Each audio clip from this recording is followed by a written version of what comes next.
Hola chicas, ¿qué tal? Buenas tardes, ¿qué tal estáis de viernes? Voy a dejaros aquí escrito de qué va a consistir o de qué vamos a hablar en nuestro directo de hoy. Hola, bienvenidas a todas. Estoy escribiendo su mensaje, ¿vale? Para dejaros escrito de qué vamos a hablar en el directo de esta tarde. Vale.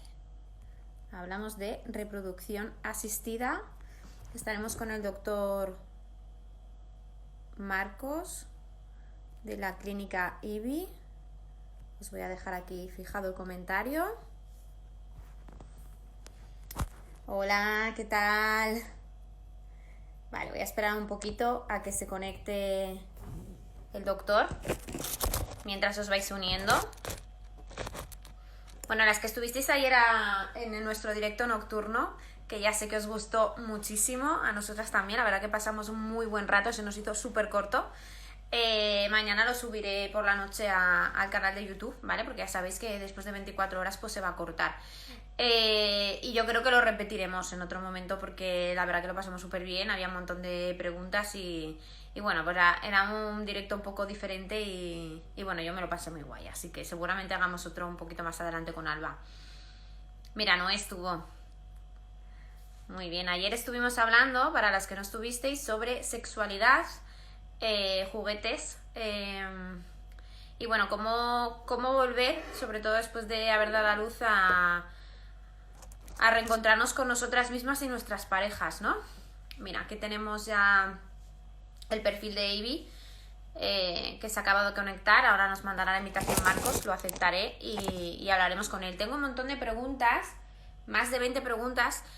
Ya sabéis que durante todo el directo podéis hacerlas también, ¿vale? Nosotros vamos a ir contestando algunas de las que ya nos habéis dejado en el cajetín de preguntas, ¿vale?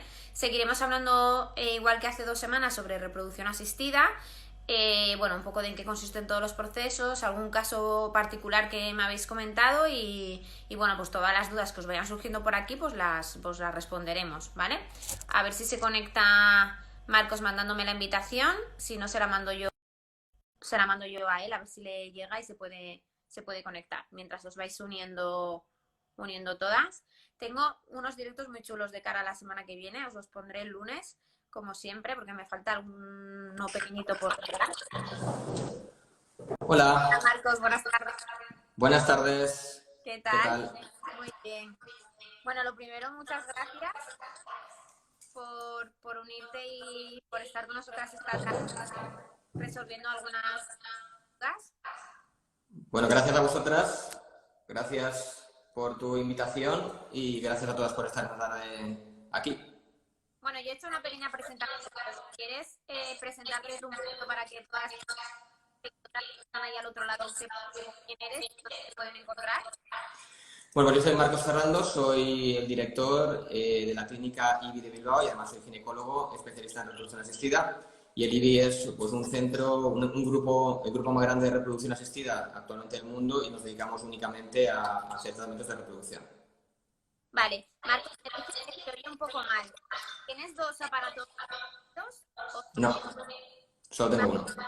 bájate un poquito el sonido porque te estoy haciendo eco. Vale. A ver ahora, ¿Mejor ahora? ¿chicas mejor? Sí, yo creo que sí. Es que se me Vale. ve a mí como por encima. Lo que puedo hacer si queréis es intentar silenciar, no sé si esto se puede silenciar cada vez que me hables, no sé cómo... Bueno, no sé. ¿Me oís bien o no? Sí, yo te digo perfectamente. Vale. Vale.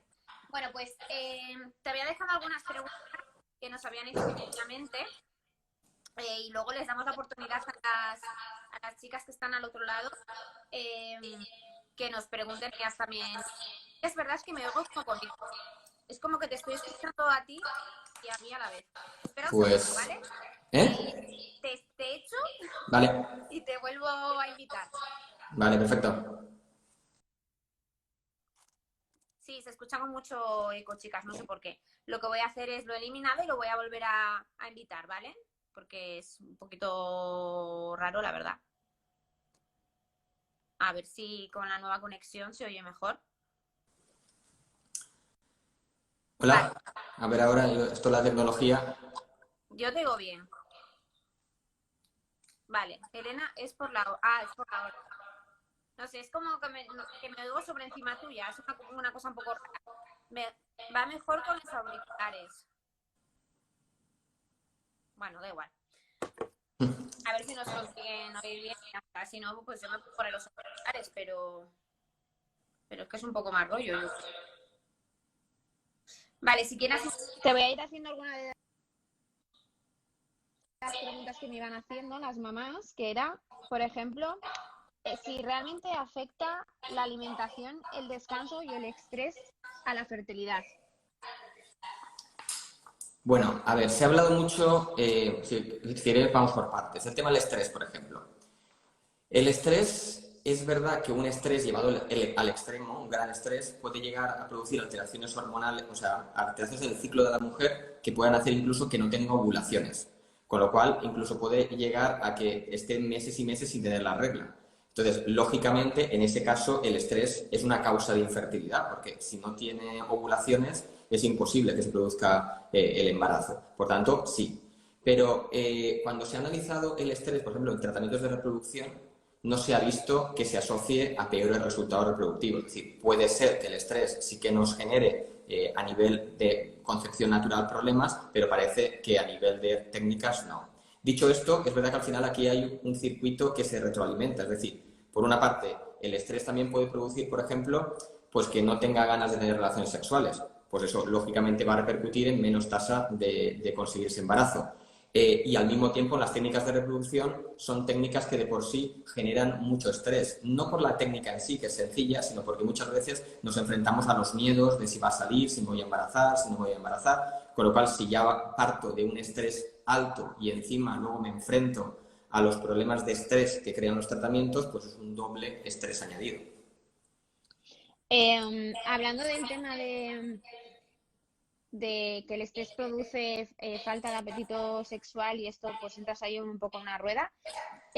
Una mujer cuando decide aumentar la familia o decide que quiere ser madre, ¿con qué regularidad tiene que mantener relaciones sexuales para poder conseguir quedarse embarazada de manera natural? Pues cada vez más lo que se recomienda es no tener que estar pensando en el número de relaciones sexuales. Es decir, lo que hay que hacer es tener una cadencia regular de relaciones cada 2 o 3 días, posiblemente teniendo en cuenta que una mujer ovula en general, aunque luego hay que matizar, más o menos un día 14 del ciclo, es decir, si hoy es el primer día de regla, el 14 días después, bueno, pues empezar a lo mejor en un día, pues si acaso hay una ovulación más precoz o más tardía, pues a lo mejor en un día 9, 10, 8, empezar a tener relaciones más o menos cada 2 o 3 días. Pero no es cuestión de hacerlo como, no sé, como un libro, porque si no llega un momento en que lo que se ha visto es que al final crea estrés, porque al final el sexo se convierte en una herramienta puramente para tener un hijo, y entonces al final es como que tanto él como ella ya en el momento que tienen que tener la relación están esperándolo como con poco deseo, ¿no? Entonces es más o menos llevar una vida normal donde vayan surgiendo las relaciones de forma regular. Vale, una vez que no consigo llegar a quedarme embarazada y decido empezar pues tratamientos de reproducción asistida, una de las cosas que más me suelen preguntar es por la ovodonación. ¿En qué consiste realmente una ovodonación y por qué tendría que o por qué los médicos recomendáis ir a este tipo de procesos? ¿Qué causas son las que detectáis en una mujer que tiene que ir a una ovodonación? Bueno, actualmente la causa principal que vemos en nuestras clínicas que justifican por qué una mujer no se queda embarazada es que se va alargando la edad a la que buscamos un hijo y entonces la cantidad y calidad de los óvulos disminuye. Entonces llega un momento que incluso ni con técnicas tipo una fecundación in vitro conseguimos un embarazo. Y entonces tenemos que recomendarle recurrir a óvulos de donante. Es decir, como la causa principal es que con los años de la mujer la cantidad y la calidad disminuye, pues cojo óvulos supuestamente de 20 años y se acabó el problema. Para ello lo que hacemos es buscar una donante que se parezca físicamente a la mujer que va a recibir esos óvulos. En cuanto a color de ojos, color de pelo, grupo sanguíneo, raza, altura, complexión. Y de hecho ya dependiendo un poco del tamaño de la clínica, por ejemplo en nuestro caso que somos el grupo, como os decía antes, más grande del mundo, pues tenemos como todas las clínicas interconectadas, con lo cual tenemos acceso como a un banco global, que es el banco de donantes y de óvulos más grande del mundo, con lo cual intentamos ser muy exhaustivos a la hora de encontrar un parecido. De hecho, nosotros utilizamos un sistema que se llama Phenomatch, que lo que hace es que incluso con una fotografía de la paciente y se les hacen fotografías a las donantes, considera 100 puntos faciales y busca el mayor parecido físico dentro del banco disponible, ¿vale? Además de que las donantes pasan un control con un psicólogo, un control médico, pruebas de hepatitis B, hepatitis C, SIDA, sífilis, un cariotipo, pruebas genéticas, etcétera, etcétera. Entonces, al final es buscar una donante que tenga las máximas similitudes con la paciente nuestra y que tiene unos niveles de pruebas de, entre comillas, de calidad y de tener claro que va a recibir óvulos de una chica sana. Esto, o sea, yo no puedo conocer quién es la donante, ¿no? O sea, en España no. En España la donación es anónima y entonces nunca ni la receptora de esos óvulos conocerá quién es la donante, ni la donante conocerá a quién le ha donado esos óvulos.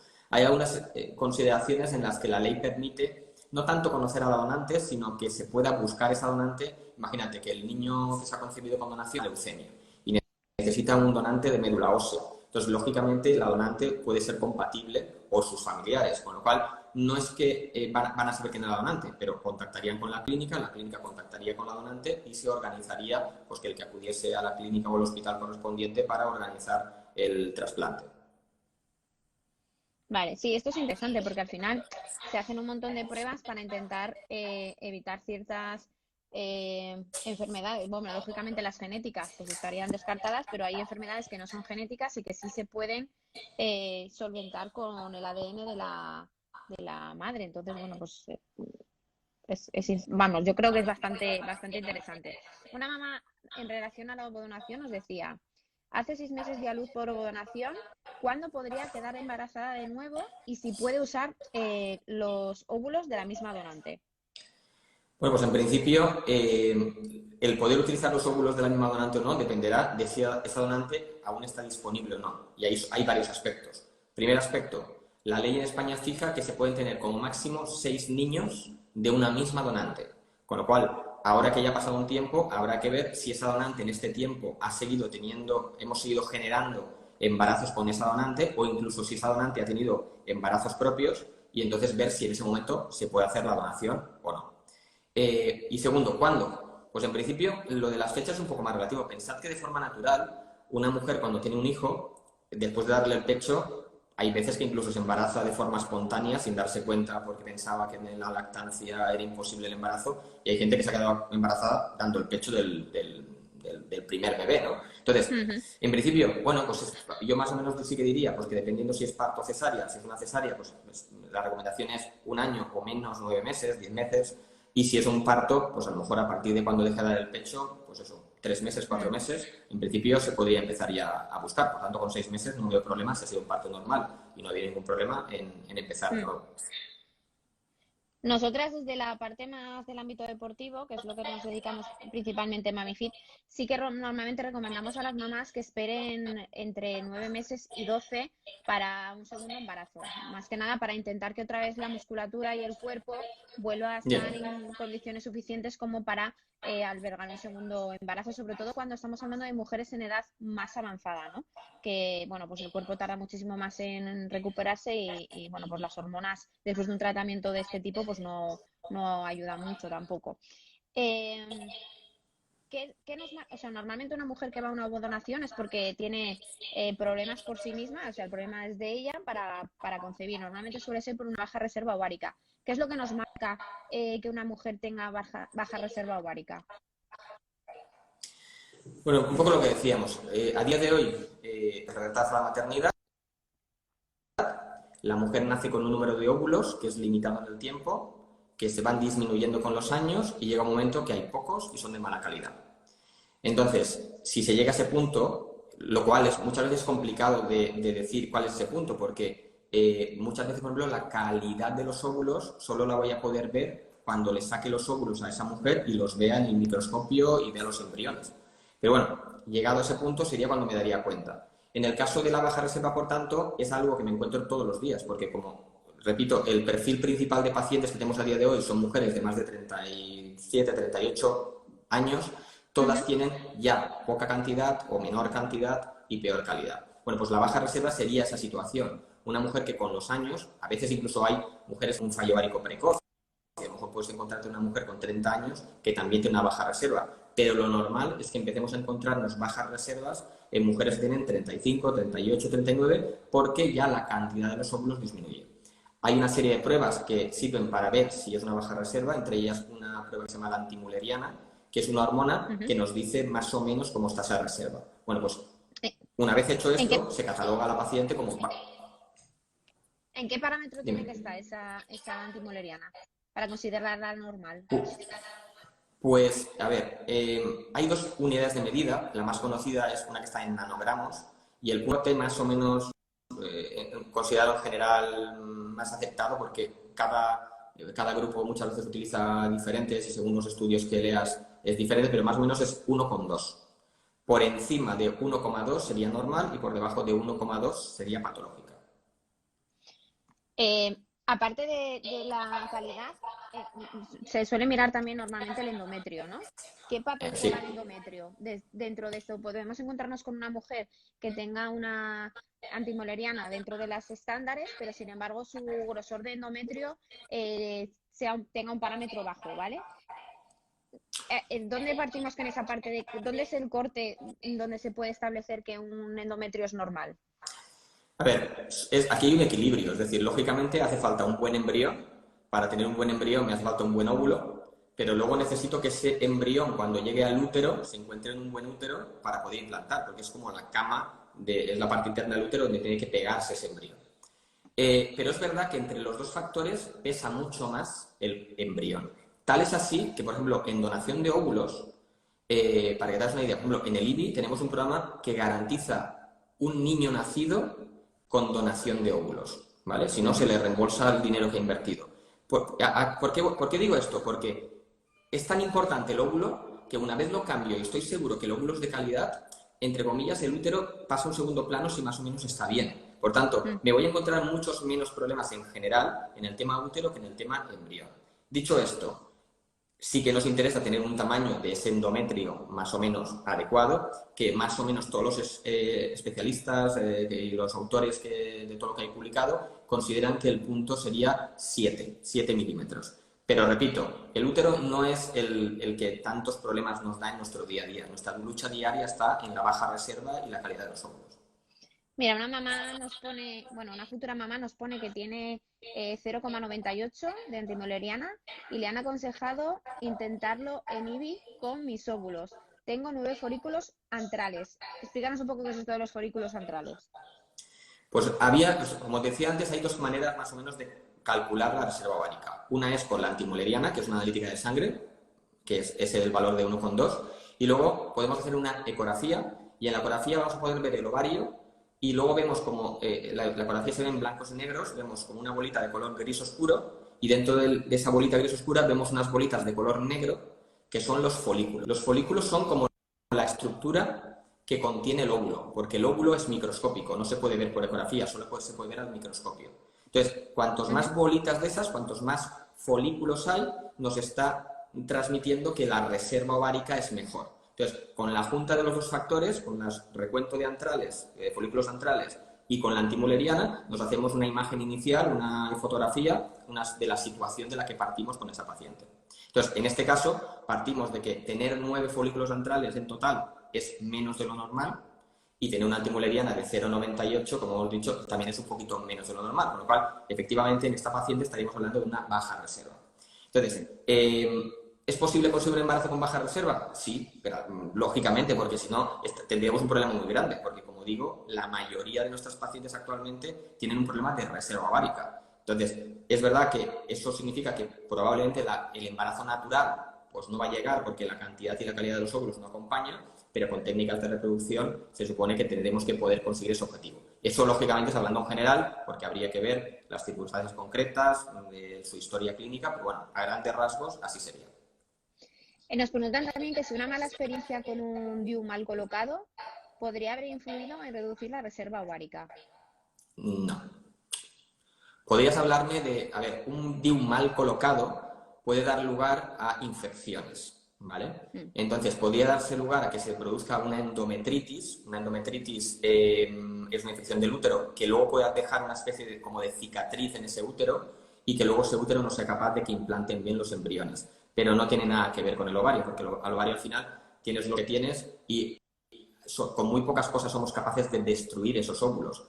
Por ejemplo, con quimioterapia. Una mujer cuando se somete a un tratamiento de quimioterapia por un cáncer está reduciendo el número de óvulos porque esos medicamentos que se utilizan en el cáncer están matando, entre comillas, esos óvulos que tenemos. Y como no tenemos más, cuando se acaba, se han acabado. Pero el DIU no va a tener implicaciones en el ovario. A ver, llevado al extremo, habría otras situaciones que por una mal colocación del DIU se produzca una infección del útero, esa infección del útero siga yendo más arriba y llegue hasta los ovarios, se produzca una cosa que se llama enfermedad pélvica inflamatoria y entonces hubiese un absceso enorme y hubiese que quitar los ovarios. Bueno, pues entonces sí, habría afectado a los ovarios, pero eso es muy, muy poco frecuente.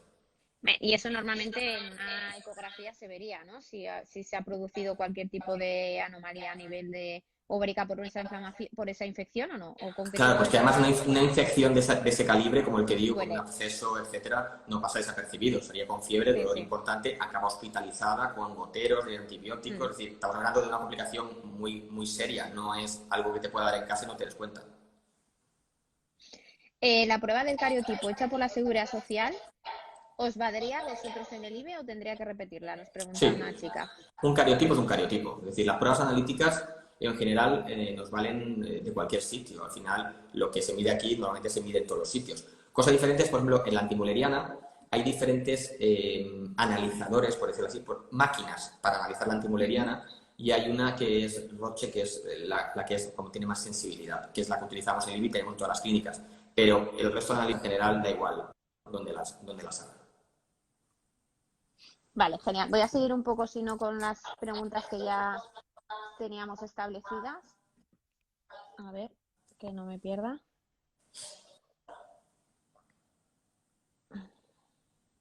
Bueno, mientras lo busco, leo otra de las de por aquí.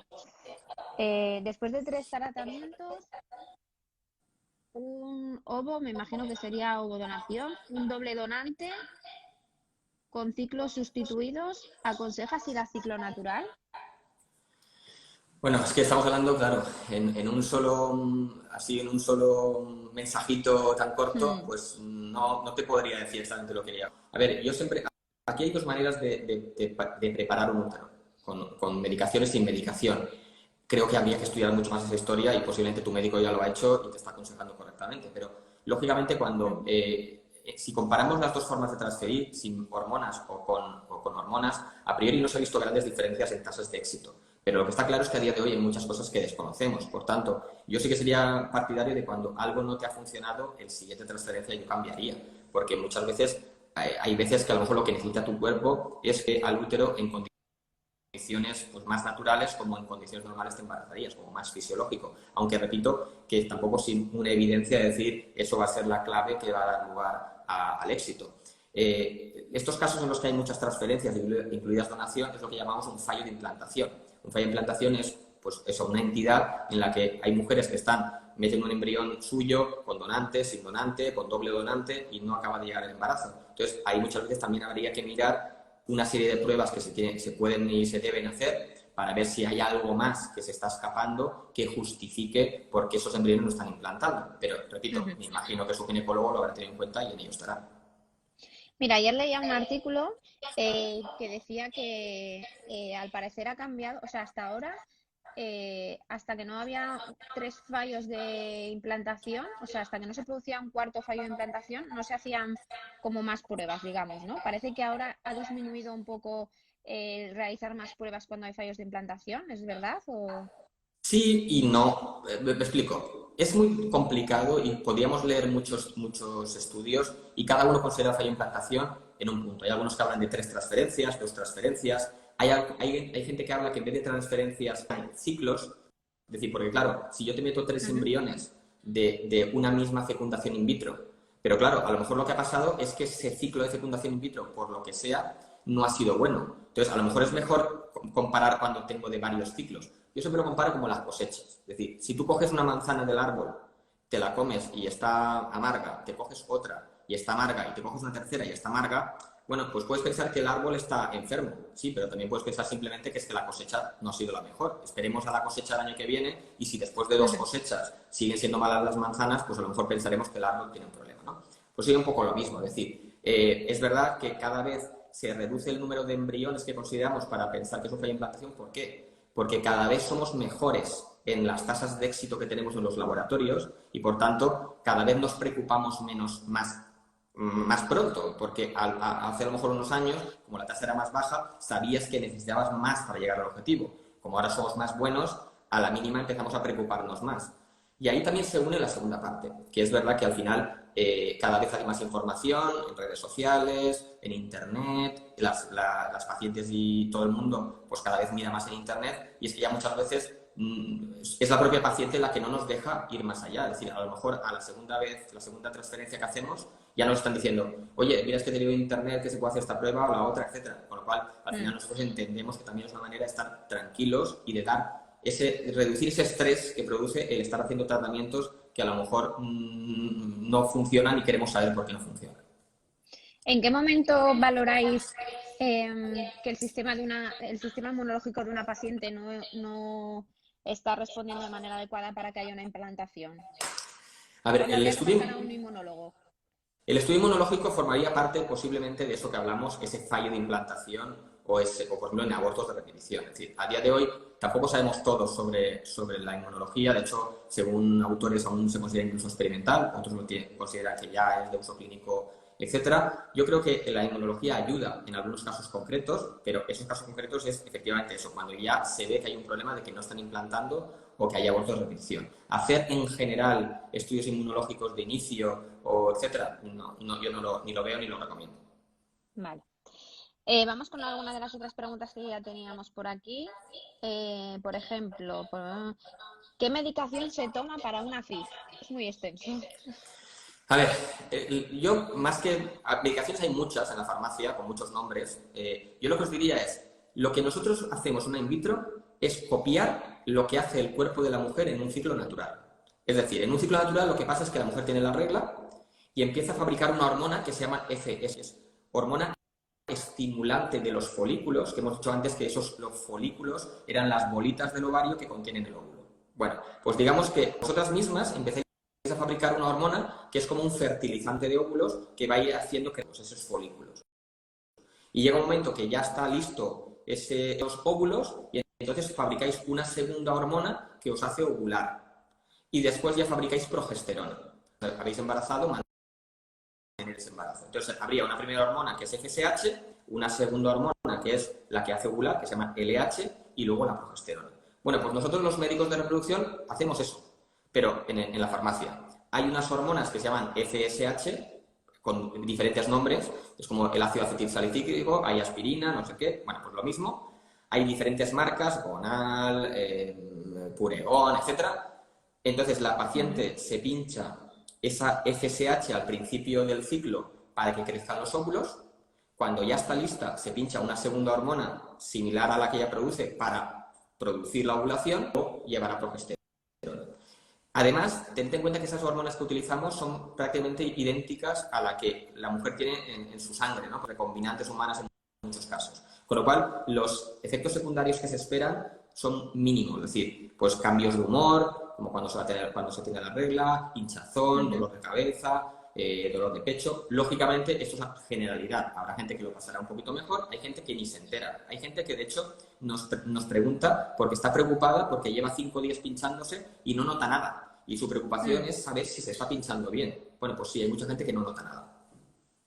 Sí, yo en mi caso particular, sí que ya cuando estaban los óvulos bastante maduros, pues sí que notaba la zona pues un poquito más hinchada, me notaba pues con un poquito más de volumen de barriga, pero así, bueno, habría que preguntarle a mi pareja, pero así aparentemente yo no noté mucho cambio de humor y bueno, bastante, ni dolor de cabeza, ni náuseas, ni cosas así fuera de lo normal. A pesar de que a mí en el recuento contaron como unos 25 o 26 folículos que luego no estaban todos lo suficientemente maduros a la Centrales. hora de la extracción. pero vamos, que bien. O sea, yo lo del tema de la medicación, lo único que resulta un poquito más incómodo y que yo cuando me escriben siempre recomiendo que te pinches a ti misma, porque que te pinche otra persona da un poco más de rollo. De hecho, la primera vez que me pincharon, me pinchó mi chico y me salió un moratón enorme, y cuando ya aprendí a gestionármelo yo, pues me lo llevaba como bastante mejor y no duele. Y bueno, pues es bastante cómodo. O sea, que para las que estéis ahí, que os vayáis a iniciar ahora, el tema de la medicación es realmente que nos preocupe, es un poco más incómodo porque siempre tiene que estar a la misma hora, hay cierta medicación que va en nevera y bueno, pues es un poco engorroso, más que moleste o que duela o que sea incómodo, yo creo. Vale, nos preguntan, eh, ¿tener endometriosis implica tener problemas inmunológicos? No necesariamente. La endometriosis es una enfermedad un poco desconocida y también se habla de cierta tasa inmunológica que puede provocar la propia endometriosis, pero no, de hecho, la mayoría de pacientes con endometriosis a las que le hacemos formulación in vitro no se les va a hacer ningún estudio inmunológico. Vale, pues mira, esto me interesa porque yo tengo endometriosis, tengo adenomiosis. Y una de las causas que más me preocupaba es que yo nunca me pongo enferma, no tengo fiebre nunca y siempre tengo alterados los linfocitos y los monocitos, bueno, esto, que siempre refleja como que mi cuerpo está todo el rato luchando contra algo, ¿vale? Y en su día sí que A me ver, dijeron que... es que yo estoy de reproducción, es decir, lógicamente la endometriosis lo que crea es un estado inflamatorio crónico a nivel de la pelvis que tendrá sus repercusiones en cuanto a, pues eso, a las células que habrá y a otras repercusiones, pero a lo que voy es que una paciente que viene porque no se queda embarazada, no tengo que hacer ningún estudio especial ni estar preocupado porque tengo que darle, no sé, inmunosupresores, etcétera, o lo que sea para que esa mujer consiga el embarazo. Es decir, entrará en el mismo bloque de que, bueno, a lo mejor me planteo un estudio inmunológico especial de reproducción, en ese momento veo que no se embaraza y sospecho que hay además un añadido inmunológico. Eso no quita que no pueda haber una afectación inmunológica sobre la endometriosis sobre temas inmunológicos, pero que a día de hoy muchos de ellos no son conocidos y en cualquier caso, en temas de reproducción no habría que tomar ninguna medida especial de entrada. Vale, genial. La pregunta del millón. ¿Cuándo se volverán a abrir los procesos de fecundación? Bueno, esto ya, o sea, nosotros como clínica el lunes, lo que es la... Bueno, las clínicas no han cerrado nunca porque hemos seguido tezadas, etcétera, pero ya la Sociedad Española de Fertilidad, la europea el día 23 de semana, y la Sociedad Española de Fertilidad ya han recomendado que se reinicien ya los tratamientos de reproducción y en base también un poco a dos cosas. Primero porque, como decíamos, a los años disminuye la cantidad y la calidad, con lo cual la calidad de los óvulos incluso se ha llegado a testar o a hablar de que podían bajar un 2% la probabilidad de éxito cada mes que va pasando. Con lo cual, claro, también es una cuestión de que una mujer no puede estar esperando a ver cuándo pasa el coronavirus dentro de un año, porque entonces a lo mejor tenemos un problema y hay que ir a donación de óvulos, por ejemplo. Entonces, ya las sociedades, en su momento, cuando empezó el estado de alerta, en parte recomendaron parar los tratamientos, pero los recomendaron parar en parte también por un tema de sentido común con respecto a la sociedad. Es decir, somos conscientes que el sistema sanitario se ha colapsado y era una forma también de colaborar a que vaya bajando como estamos viendo ya. Pero ahora que ya se está controlando, que las están más tranquilas, etcétera, tenemos que ir volviendo a la normalidad y esto también. De hecho, fijaos que la Organización Mundial de la Salud no ha llegado a recomendar en ningún momento ni ninguna sociedad que la gente no se embarace. Es decir, a día de hoy la forma en la que la mayoría de los seres humanos nos reproducimos sigue siendo la vía natural. Por tanto, estos días en cuarentena la gente ha seguido teniendo relaciones sexuales y han seguido habiendo embarazos nuevos. Por tanto, parecía que si yo tengo que hacerlo con reproducción, pues tengo incluso un agravio comparativo porque no puedo empezar porque no me dejan, ¿no? Entonces, de lanzar el mensaje que ya se está reactivando la actividad, al menos nosotros empezamos ya, como digo, este lunes. Me imagino que cada clínica tendrá su forma de inicio, ¿no? Nosotros, de hecho, tenemos ya un protocolo específico, no solamente para siempre para nosotros más importante la seguridad, tanto de pacientes como de empleados.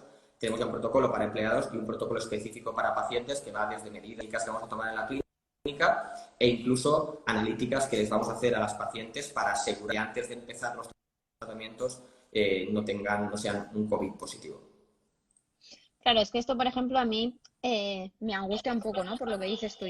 Hago este año 39 años, me hicieron una transferencia en febrero, pues no me quedé embarazada y me quedan 3 embriones congelados.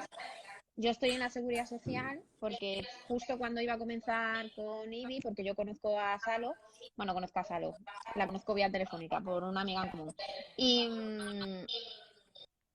Y claro, a mí me angustia el decir, tengo 3 embriones ahí congelados y no sé realmente cuándo vamos a volver a empezar. Ya no es que solo vuelvas a empezar, es que al final en la Seguridad Social hay una lista de espera muy larga que aunque se abra, no quiere decir que a mí me van a llegar a coger al mes que viene. Entonces, luego aquí los laboratorios cierran un mes en verano, los de los hospitales públicos, entonces es como un poco una angustia decir, ¿ahora qué hago? Tengo ahí mis 3 embriones congelados, esto si no funcionan esos 3 luego voy a tener que volver a empezar y dentro de un año ya no estaré como hace un año. A ver, yo ahí os digo, vamos, lógicamente no te puedo decir qué va a hacer cada hospital. Es verdad que ya incluso hay algún hospital público, me consta, que ya van a abrir la actividad también. Entonces, primero habría que contactar con el tuyo específicamente a ver qué plan lleva. En cualquier caso, yo creo que poco a poco se irá la normalidad, tanto son los tiempos. Nosotros en nuestro caso, por ejemplo, abrimos ya y además ya se está planteando, pues dado que hemos estado un tiempo cerrados, posiblemente en verano no vamos a cerrar los laboratorios, justamente para seguir dando servicio y a aquellas pacientes que tenían embriones congelados, darles la opción de que tengan el mayor tiempo posible para hacer los tratamientos. A ver, siempre existe una posibilidad, pero eso ya cada uno decidirá. Uno siempre puede coger unos embriones y llevárselos donde quiera. Es decir, pues cada uno tiene que valorar en función de los tiempos si le merece la pena o no llevárselo a una clínica u otra o a un hospital u otro. ¿Eso se puede hacer? Es decir, ¿tú podrías hablar con la Seguridad Social y decirle me quiero llevar mis embriones a otro sitio? Sí, o sea, los embriones son tuyos y tú puedes hacer con ellos lo que quieras, en un sentido y otro. Es decir, tú puedes coger los embriones de la Seguridad Social y llevarlos a una clínica privada y los embriones llevarlos a la Seguridad Social. Tú puedes hacer lo que quieras, son tuyos. Otra cosa que, lógicamente, tendrás que tener permiso en cada sitio y cumplir los requerimientos de traslado de cada centro. Pero sí, de hecho, a veces tenemos incluso pacientes internacionales que se traen embriones de clínicas que están en, yo qué sé, pues en Italia, en Francia o al revés. Pacientes que han estado en nuestras clínicas se cambian de país porque se van a vivir a Reino Unido y se llevan sus embriones, porque son sus hijos, entre comillas. ¿Y cuánto tardan en realizar estos procesos? Es decir, es rápido. ¿sí? Un ejemplo es, claro, si estás en la misma ciudad, pues hay una especie de transportines especiales que van con nitrógeno líquido y yo el mismo día puedo mandar el transportín y el mismo día o el día siguiente está aquí. O sea que muy rápido. Entonces, dentro de España, pues a lo mejor si es entre 2 comunidades, pues un par de días. También dependerá de transportistas, pero yo creo que en ese sentido eso se ha mantenido por cuando debería haber problemas. En fin, relativamente rápida. ¿Y a nivel burocrático de papeleos y cosas? No, hay que firmar un papel en cada uno de los centros de autorización, pero es realmente sencillo. Pues está De bien. todas formas, el protocolo puede ser diferente en cada clínica, con lo cual yo lo que haría sería informarme, dependiendo de dónde quieres llevarlos y de dónde quieres traerlos, pues hablar con los dos centros, pero vamos, es algo que hacemos rutinariamente. Genial. Mira, Silvia nos pregunta, tengo 33 años, estoy operada de teratoma del ovario, me quitaron uno entero. ¿Eso quiere decir que mi reserva ovárica es la mitad? Yo tengo un periodo regular y todo normal. A ver, sí, es decir, sí y no. Es decir, la mujer tiene 2 ovarios y la mujer tiene un número de óvulos limitado en el tiempo, ¿vale? Por tanto, tú naciste, por ejemplo, con 300.000 óvulos, que estarán repartidos, no sé yo cómo, pero pues 150.000 y 150.000 o 200.000 y no sé. Eso no podemos saberlo porque tendríamos que partir el ovario y mirar al microscopio a ver qué hay en cada ovario. Pero bueno, ejemplo, que fueran 150 en un ovario y 150.000 en el otro. Pues obviamente, si te quitan un ovario entero, te han quitado la mitad de tu reserva ovárica. Es obvio, ¿vale? Cosa diferente es que cuando quitas un quiste e intentas en la medida que posible llevarte solamente el quiste. Entonces, normalmente no te sueles llevar todo el ovario, ¿vale? Al menos no a día de hoy, antiguamente podía ser. Entonces, es verdad que al quitar el teratoma es muy difícil que, aunque yo intente ser muy limpio a la hora de llevarme ese teratoma, siempre me voy a llevar un poquito de tejido sano, por decirlo así, un poquito de parénquima con ovulitos. Entonces, pues sí, siempre voy digamos, los estudios que he publicado, cuando hay cirugías, siempre se reduce un poco esa reserva ovárica. Pero bueno, se supone que tiene el otro ovario y en cualquier caso habría que valorarla. Yo creo que lo que tiene que hacer ella es ir a un centro especializado, que le hagan antimoleriana, que miren cuántos antrales tiene y con eso se hagan una idea de cómo está esa reserva. Hay gente que yo tengo pacientes habiéndole hecho quistectomías o bien por endometriosis o bien por teratomas y tienen reservas ováricas completamente normales, con lo cual no todo vale para todo el mundo. Una malformación del útero, como por ejemplo puede ser un útero en T, ¿se detectaría en los controles rutinarios? ¿Un perdón? ¿Puedes repetir la pregunta? Sí, hoy una chica me dice que tiene que las malformaciones de útero, como puede ser un útero en T, se detectaría en un control rutinario. Bueno, lo ideal para ver las malformaciones, aunque se puedan sospechar, muchas veces hay una técnica que ayuda mucho a ver las malformaciones, que es la eco en 3 dimensiones. Por ejemplo, nosotros siempre en una primera visita, siempre hacemos una eco en 3 dimensiones porque es la que nos permite que no se pase nunca. Hay algunas malformaciones de útero que se ven prácticamente sí o sí en una eco rutinaria, pero a lo mejor un útero en T o algunas alteraciones un poco más, digamos, no tan importantes o no tan evidentes, a veces hace falta un poquito más de pues eso, otro tipo de exploraciones. Sí, a mí en mi caso me lo detectaron con una eco 3D y se veía muy bien. De hecho, hace 2 semanas que hice también otro directo les mostré mi eco para que vieran lo que era un útero en T. Y luego también me hicieron una histeroscopia, pero vamos, con la eco se veía perfectamente la malformación uterina. Vale, vamos a ver si tenemos alguna pregunta más por aquí, si no vuelvo. Vale, ¿existe alguna manera de mejorar la baja reserva ovárica? La baja reserva ovárica, no hay manera. O sea, como decía, naces con un número de óvulos que se agotan y cuando se agotan se han agotado. Lo que hay es medidas preventivas, que no terapéuticas, y hay medidas para intentar no cambiarlo, pero al menos mejorar la situación de la que partes. Y me explico. Medidas preventivas, pues lógicamente, como sabemos que con los años disminuyen los óvulos, pues si cuando tienes 20 años o 30 años te congelas los óvulos, tendrás 10 o 20 óvulos guardados de años para que cuando tengas 35, 38, 40, pues no tengas el problema de encontrarte con que tu cantidad y tu calidad no es buena. Pues te das como ahí como una reserva, como una hucha, como un seguro, para que el día que quieras ser madre lo puedas utilizar.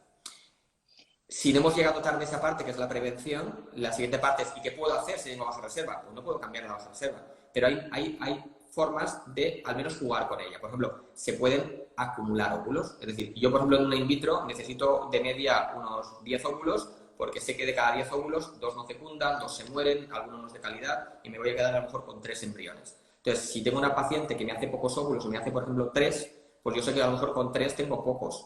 Bueno, pues puedo coger esos 3, guardarlos, sacar otros 3, guardarlos y cuando tenga un número aceptable, hacer la fecundación in vitro. Es decir, pero en cualquier caso, eso no va a cambiar lo que el ovario me da. El ovario me da lo que me puede dar. A partir de ahí se pueden hacer, yo creo que siempre es importante hacer individualizado. Es decir, una baja reserva es un perfil muy concreto de paciente y hay que intentar, hay diferentes protocolos o digamos formas de administrar la medicación y algunas que están más orientadas a pacientes con baja reserva. Con lo cual, lo que siempre hay que intentar es que se haga un estudio pormenorizado de la paciente y darle el mejor tratamiento en función de su perfil o de sus condiciones de base.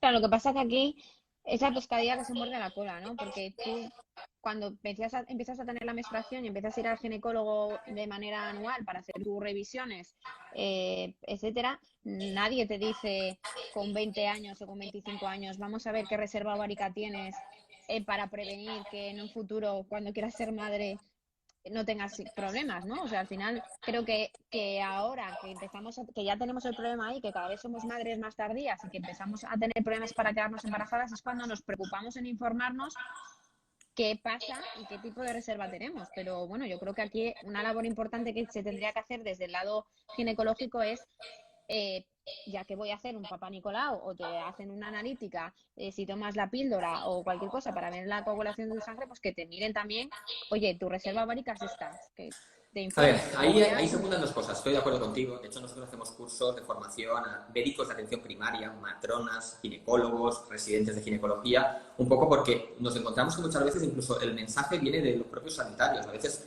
ha tenido un ginecólogo que le está diciendo a una mujer de 40 años, ay, no te preocupes, cuando te relajes te embarazarás, o mira, espérate un año, no sé qué. Y sigue habiendo mensajes así, cada vez menos, pero lo sigue habiendo. Con lo cual, importante las campañas de concienciación, de información, por supuesto, redes sociales, medios de comunicación, etcétera, juegan un papel importante y esto va cambiando poco a poco.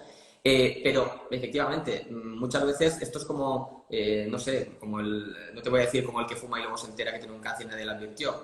Quiero decir que tenemos que tender un poco a que esto se tiene que conocer. Y muchas veces es verdad que y a mí me pasa, por ejemplo, cuando yo alguna vez en alguna clase con estudiantes de medicina les explico las consecuencias de esto a futuro y, lógicamente, no hay ninguna estudiante de medicina con 20 años o 30 años que se congele los óvulos. ¿Por qué? Pues porque parece que en ese momento no va contigo, no te va a pasar, seguro que le pasará a otras, etcétera, etcétera. Y bueno, pero poco a poco, bueno, si la concienciación va cambiando, tiene que llegar un momento en que, además, esto no es cuestión de que nos mentalicemos de que hay que congelarse óvulos sí o sí. Yo creo que todas las mujeres deberían recibir formación cuando son adolescentes o en la época de los 20, pues de cómo funciona el sistema reproductor. Y a partir de ahí cada uno decidir. Y el primer mensaje es, lo que hay que hacer es embarazarse antes. Ese es el primer mensaje. O sea, idealmente en la década de los 20. Pero claro, yo en la década de los 20 estaba estudiando medicina, luego el MIR, luego la especialidad, luego Claro, yo con 20 años no me estoy planteando tener un hijo. Entonces, por mucho que me lo cuenten y me digan, no, es que lo ideal es tener hijos a los 20, pues me parece muy bien, pero yo no quiero. La sociedad actualmente no tenemos hijos. Entonces, tenemos que aceptar lo que digo yo. Yo muchas veces les explico, muy bien, o sea, hay tres opciones. O tengo hijos antes, o me congelo óvulos, o si no quiero hacer ninguna de las dos cosas, no pasa nada, asumo las consecuencias. ¿Y cuáles son las consecuencias? Pues que a lo mejor me tengo que hacer la fecundación in vitro y a lo mejor la cantidad de mis óvulos cuando llegue a ese momento es tan baja que me hace falta una donación de óvulos. Si yo acepto las consecuencias, pues adelante. Lo que no puedo es tenerlo todo. Es decir, yo no puedo decir quiero hijos más tarde porque la sociedad me lleva a ello por A, por B o por C, pero al mismo tiempo no quiero hacer una in vitro o no quiero una donación de óvulos. Bueno, pues entonces tenemos un conflicto, pero no podemos cambiar lo que tenemos. Esa es la realidad. ¿Que falta información? Sí. ¿Que debería haber más? En ello estamos. Por ejemplo, esto que estamos viendo tú y yo hoy, pues lógicamente, posiblemente a lo mejor ayudará a alguna mujer que nos esté escuchando, pues para que, bueno, se le abre un poco la perspectiva. Sí, sin duda, sin duda. Mira, Iria nos dice que quiere saber si puede intentar un FIV. Su caso es el siguiente: ha tenido 4 abortos diferidos y embarazos embrionarios. ¿Es posible que el tratamiento funcione? A ver, el tema del aborto de repetición es un tema especial, porque no es tan fácil decir, pues me hago un in vitro y seguro que tengo un hijo. No, porque ahí hay muchos factores. Detrás de un aborto de repetición, ahí sí puede haber temas de coagulación, temas inmunológicos, puede haber problemas en el útero, por ejemplo, una malformación uterina puede dar lugar a abortos de repetición, etcétera, etcétera. Por tanto, aquí sí que hace falta hacer una visión más general de 360 grados en los que veamos diferentes factores. Si se descartan todos los factores posibles, uno de los factores más importantes es que el embrión tenga un defecto genético, o sea, que esa pareja esté creando embriones con defectos genéticos y lo que está pasando todo el rato es una especie de selección natural, que llega un embrión con una alteración genética al útero y eso se detiene. Y vuelve a llegar otro y se detiene, y vuelve a llegar otro y se detiene. En este caso, si ese es el caso y si esa es la causa principal que se sospecha, haciendo una fecundación in vitro especial en la que hacemos una cosa que se llama diagnóstico genético preimplantatorio, podemos analizar genéticamente esos embriones para asegurarnos que el que llega al útero es sano y, por tanto, no será, entre comillas, rechazado y dar lugar a un aborto. Pero no puedo generalizar de que aborto a repetición, me hago una in vitro y tengo un hijo. No, no es así. ¿Cuál es la eficacia de un FIV con un DGP? Lo que estamos diciendo, el DGP es el diagnóstico genético preimplantatorio. Es una técnica que añadimos a la fecundación in vitro que nos permite analizar los embriones antes de transferirlos. Como digamos, la in vitro es, yo cojo los óvulos, semen, fabrico embriones en el laboratorio y los meto en el útero. Y lo único que hago es esperar a que implante. Es decir, lo que estoy intentando es conseguir aquello que la mujer no consigue de forma natural, que es el embarazo. Ahora, con el diagnóstico genético preimplantatorio, DGP, antes de meter los embriones, puedo analizarlos. Para buscar ¿qué? Lo que quiera buscar. Por ejemplo, que tengo una enfermedad genética en la familia, por ejemplo, una distrofia muscular Estos niños que pues, tienen problemas musculares, están en silla de ruedas y esto es una enfermedad genética para toda la vida. Bueno, pues antes de meter el embrión puedo analizar genéticamente esos embriones y solo transferir los embriones que son sanos para esa enfermedad y entonces evitar que tenga el niño la enfermedad. O, por ejemplo, en mujeres de más de 38 años, 40 años, que se supone que tienen más riesgo del síndrome de Down, porque sabéis que esas alteraciones genéticas aumentan con los años, síndrome de Down y otros síntomas cromosómicos. Bueno, pues puedo analizar genéticamente los embriones y ver si son enfermos genéticamente, cromosómicamente, y solo transferir los embriones sanos, con lo cual estaría evitando que ese niño salga con un problema genético. ¿Se puede realizar una DGP a los óvulos o es necesariamente al embrión? Es al embrión, porque al final yo necesito unas pocas células. Incluso podríamos hacerlo con una sola célula, pero claro, si yo cojo el óvulo, lo analizo genéticamente, he destruido la célula para saber la información genética, con lo cual, muy bien, sé cómo está ese óvulo, pero ¿y qué? ¿Y ahora cómo hago el embrión? O sea, el embrión está formado por, cuando nosotros lo analizamos, 5 o 6 días de vida, está formado por muchas células, por decenas, casi 100 células, con lo cual yo lo que hago es coger unas 8, 9, 10 celulitas y lo analizo. Por tanto, sigo teniendo material y ese embrión no le estoy haciendo ningún daño, seguirá creciendo normal, dará lugar a un niño completamente normal, etcétera, etcétera. ¿Se puede saber la calidad de los óvulos, si son buenos o malos, sin extraerlos? No. Puedes sospecharlo. Por ejemplo, una mujer sabemos que con los años disminuye la calidad. Si yo tengo una mujer de 44 años que encima tiene una antimuleriana de 0,01, que es bajísima, y en sí, pues yo ya sospecho que va a tener muy mala calidad ovocitaria por la experiencia que tengo, porque estamos haciendo tratamientos a diario en pacientes de todo tipo. Por tanto, sí, ahí la sospecho. Pero en el resto de casos, pues una mujer, hay veces que tenemos 2 mujeres de 38 años con la misma antimuleriana y de repente una tiene unos embriones muy buenos y la otra unos embriones muy malos. ¿Por qué? Pues no lo sabemos, o sea, no lo sabemos. Eso es lo que estamos buscando. Es decir, esa mujer en el fondo quiere saber por qué no se embaraza y a veces la propia in vitro le está contestando a la pregunta. Porque esa es otra. Seguramente habéis oído hablar de la esterilidad de origen desconocido, que son aquellas que les dicen, el semen está bien, las hormonas están estupendas y el útero está maravilloso y las trompas también. Entonces, entonces ¿por qué no me embarazo? Claro, porque hay muchos más factores que no se ven. Entre ellos el óvulo. Yo el óvulo no lo veo hasta que lo tengo en la mano. Bueno, pues puede pasar que una pareja de estas con una esterilidad de origen desconocido le haga una fecundación in vitro, que para mí la fecundación in vitro es la técnica diagnóstica, no solamente de tratamiento, diagnóstica mejor que hay. ¿Por qué? Porque tengo los óvulos de la mujer en mi mano, tengo el semen de él, veo cómo fecundan, cómo se interactúa el semen y los óvulos, qué calidad tienen esos embriones, es decir, me da mucha información, con lo cual yo a esa pareja que supuestamente no tenía nada, cuando acabo el tratamiento de in vitro le puedo decir, bueno, parecía que no tenías nada, porque al hacerla in vitro me acabo de dar cuenta que la calidad de tus óvulos es muy mala y esa es la causa por la que no te embarazas. Por tanto, a día de hoy no hay ninguna técnica que nos diga de entrada si la calidad es buena o mala. Para eso hay que hacerla in vitro. ¿Los folículos contienen un solo óvulo o pueden contener más de uno? Los folículos contienen un solo óvulo. Vale, vamos a ver, nos quedan nada, 5 minutos. Esto daría para horas, ¿eh? Ojo. Bueno, yo, de todas formas, sí que os digo que si para la gente que no le dé tiempo, porque veo que van entrando preguntas, que nos tenéis a vuestra disposición en redes sociales también nuestras del IBI y podéis lanzar preguntas, etcétera, vamos, lo que queráis. Sí, sin duda, porque seguramente me nos queden muchas sin responder. ¿Qué puede influir para que de 14 embriones haya pasado solo a uno el DGP? Que de 14 embriones solo uno haya pasado el DGP. Claro, esto es lo que no podemos ni controlar y es lo que estamos buscando. Es decir, cuando tú a una mujer le estás haciendo un diagnóstico genético preimplantatorio, es porque esa mujer tiene más riesgo de tener alteraciones genéticas que el resto de la población. Es decir, a mí no se me ocurre hacerle un diagnóstico genético a una mujer de 20 años. ¿Por qué? Porque yo he dicho antes que el riesgo de alteraciones genéticas, por ejemplo, síndrome de Down, aumenta con los años. Con lo cual, una mujer de 20 tiene un bajo riesgo de síndrome de Down, una de 35 más alto, 38 más alto, 40 mucho más alto, 44 altísimo.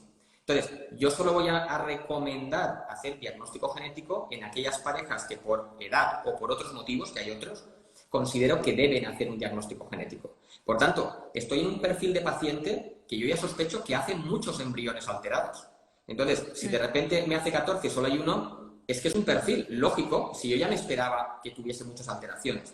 De hecho, fijaos que en edades como 35 o 36 años se espera que el 70% de los embriones o más tengan defectos genéticos, es decir, es la mayoría. Entonces, ahí además dependerá un poco de cada uno, es decir, a lo mejor hay uno que tiene un porcentaje todavía más alto y eso lo veremos cuando hacemos el in vitro. Con lo cual, esta paciente o esta mujer, al final lo que está viendo, esto es un reflejo de lo que pasa en condiciones normales. Por tanto, la mayoría de esos embriones genéticamente malos van a ser rechazados por el útero cuando lleguen. Por tanto, posiblemente incluso te está justificando por dónde van los tiros a la hora de por qué no me quedo embarazada.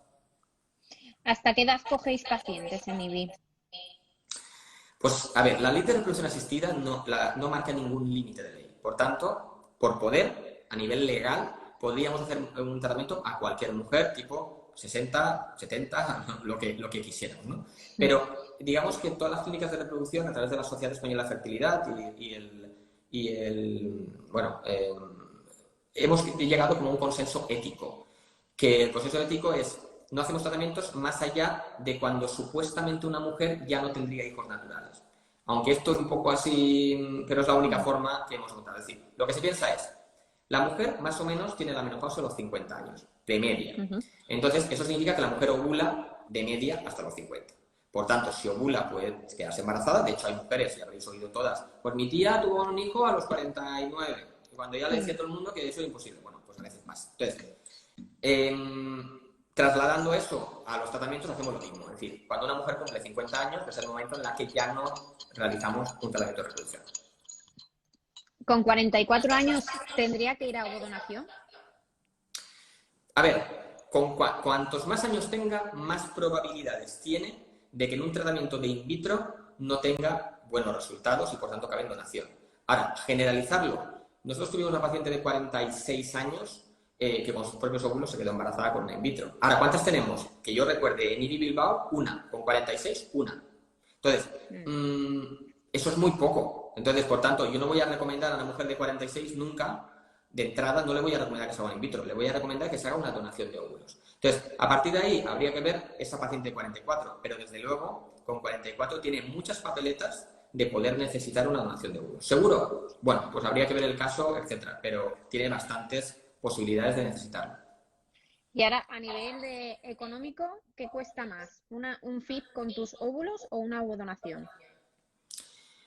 Pues a ver, el rango de... Claro, es que depende también del tipo de in vitro que hagas. Es decir, hay in vitros con diagnóstico genético, que es más caro, sin diagnóstico genético, que si congelo embriones, que si no los congelo. Pero bueno, en general es más cara una donación de óvulos que una fecundación in vitro. ¿Por qué? Porque en esa parte hay que pagar la medicación de la donante, ¿vale? Hay que compensar, la ley española de reproducción contempla que hay que compensar con una cantidad económica a la donante, etcétera, con lo cual eso suma más dinero a una in vitro. Es decir, en una donación de óvulos hacemos una fecundación in vitro con los óvulos de la donante, además de pagar la medicación de la chica, bla, bla, más las ecografías de la chica, de la donante, etcétera, etcétera, las analíticas de la donante, etcétera, con lo cual llevan más gastos asociados. Pero lo normal es que tengas más probabilidad de éxito, ¿no? Es decir, obviamente. Por ejemplo, sí. Una fecundación in vitro en una mujer de 24 años, la tasa de éxito puede ser menos del 10%. Menos del 10%. Con una donación de óvulos es un 68%. Pero como te decía antes, por ejemplo, en el IBI, con donación de óvulos, si después hay un programa que se llama IBI Baby, que si no consigues embarazo, te devuelven el dinero. Con lo cual, prácticamente estamos hablando de que es un 100% garantizado. Por tanto, sí, con donación de óvulos es mucho más sencillo conseguir un embarazo. Vale, la última pregunta rápida antes de que se nos corte ni me dé tiempo a despedirte. Cuando una mujer se queda embarazada en la clínica en IBI, ¿cuándo le dais de alta?